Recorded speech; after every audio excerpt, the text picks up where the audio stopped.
হ্যাঁ, ওই ভারপ্রাপ্ত না রেখে তারেক জিয়াকে পুরোপুরি দায়িত্ব দিয়ে দেওয়া উচিত হবে। এবং তারেক জিয়া, রাজনীতি করতে হলে ভাগিনা দেশে আসো।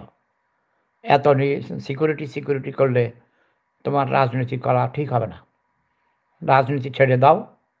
এত ওই মৃত্যুকে ভয় পাইলে ২০ কোটি মানুষের যে নিরাপত্তা দিতে পারে না, নিরাপত্তার কথা চিন্তা করে না, তাকে রাজনীতি করার মানায় না। তার রাজনীতি করা মানায় না। তুমি ডর ডর ডর এত তুমি ভয় পাও, এত ডরাও। তোমার বাবা তো ডরায় নাই, তোমার মা তো ডরায় নাই, ভয় পায় নাই। মৃত্যুকে ভয় পাইলে রাজনীতি করা ঠিক নয়। তুমি তোমার ওই সুন্দরী বউ নিয়ে, তোমার সুন্দরী তরুণী মেয়েটাকে নিয়ে ওই লন্ডনে থাকো। তুমি রাজকীয়ভাবে জীবনযাপন করো, আমরা জানি। তোমার টাকার অভাব নাই। বিএনপিতে বহু মাল্টি-বিলিয়নিয়ার আছে। তারা তোমাকে প্রতি মাসে কোটি কোটি টাকা চাঁদা দেয়। আর নমিনেশন বাণিজ্য করে তো মানে কত হাজার হাজার কোটি টাকা বানাও। এটা তো আমি জানি। মামু, তোমার দেশে আসার দরকার নাই। তোমার মা মরে গেলে যদি স্পেশাল সিকিউরিটিতে দেয়, আইসা তোমার মারে দাফন করে চলে যাইও।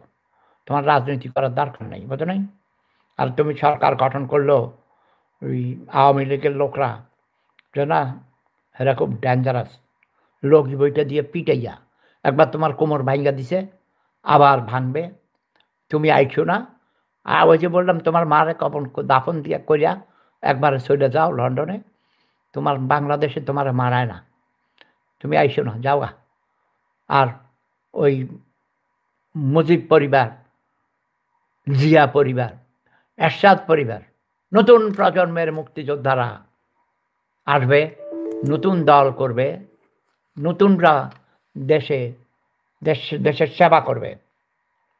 দেশ শাসন করবে না। শাসন বলে কোনো কথা নেই।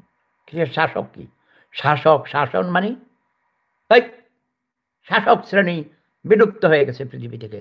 কোনো শাসক থাকবে না, থাকবে সেবক। যে বলবে আমাকে দেশ শাসন করার সুযোগ দিন, তাকে আমরা জুতা মারি। বলতে হবে আমাকে সেবা করার সুযোগ দিন। কিন্তু আমার পুতুল আপাকে আমি অনেক ভালোবাসি। অপূর্ব সুন্দরী, লাস্যময়ী। ৮০ বছর বয়সেও তাকে মেকআপ করলে তিনি পুতুলের মতো সুন্দর লাগে। তার ডাক নামও পুতুল। পুতুল, পুতুল। আমার পুতুল আপা অপূর্ব সুন্দরী, লাস্যময়ী নারী। তরুণী যখন ছিলেন তখন তো অনেক, তার মিটিংয়ে বেশিরভাগ মানুষ যেত তাকে দেখতে, তার রূপ দেখতে, সুন্দরী তরুণীকে দেখতে যেত। বিধবা হয়ে যাওয়ার পরেও সিম্পল মেকআপের মধ্যেও তিনি সিম্পল মেকআপ করতেন না যদিও উনি।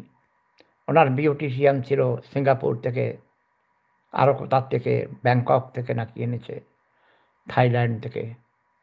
বিভিন্ন ধরনের অনেক দামি দামি লক্ষ লক্ষ টাকা মাসে বেতন দিয়ে বিউটিশিয়ান রাখা হতো।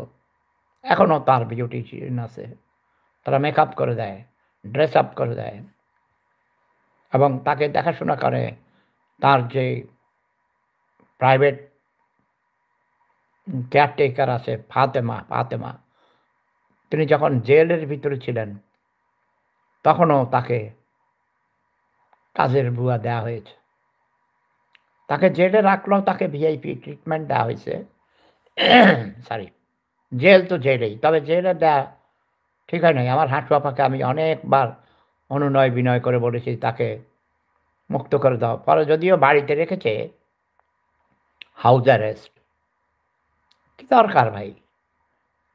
একজন বয়স্ক মহিলা, ৩ বারের প্রধানমন্ত্রী, তাকে ছেড়ে দিলে কি তিনি, জামিনে রাখলে তিনি কি চলে যেতেন? আর মামলা যেসব বিষয়ে, আজেবাজে বিষয়ে মামলা দিয়েছে, পলিটিক্যাল কেস দিয়ে হয়রানি করেছে, বিরোধী দলের নেতা কর্মীদের অনেক হয়রানি করেছে। শেখ হাসিনা, কেমন লাগে তোমার এখন হাঁটু আপা? তুমি ভারতে যেইভাবেই থাকো পরাধীন, তারপরে তুমি জীবনে কোনোদিন বাংলাদেশে আসতে পারবে না। তোমার দল জীবনেও ক্ষমতা আসতে পারবে না। কারণ আমি বাংলাদেশে পরিবারতন্ত্রের বিলুপ্তি চাই। ইয়াস, তারেক জিয়াকেও আমি ক্ষমতায় দেখতে চাই না। বেগম জিয়া তো গেছে। এবার যাও আশা করছিল ৩ আসনে সংসদ সদস্য পদে নির্বাচন করবেন। সেটা হবে না। ফিজিক্যালি ইনভ্যালিড লোক কখনো নির্বাচন করতে পারে না। এজন্য সরি, বিদেশ থেকে বড়, বড় ডাক্তার নিয়ে আসা হয়েছে। ইংল্যান্ড থেকে আনছে, চায়না থেকে এনেছে, আরও কত কিছু। মহান আল্লাহ রাব্বুল আলামিন তাকে সুস্থ রাখুক। কিন্তু তার উচিত হবে সুস্থ হয়ে বাড়িতে ফিরে আসলেও ওসব রাজনীতি ছেড়ে দেয়া। রিটায়ার করা উচিত হবে।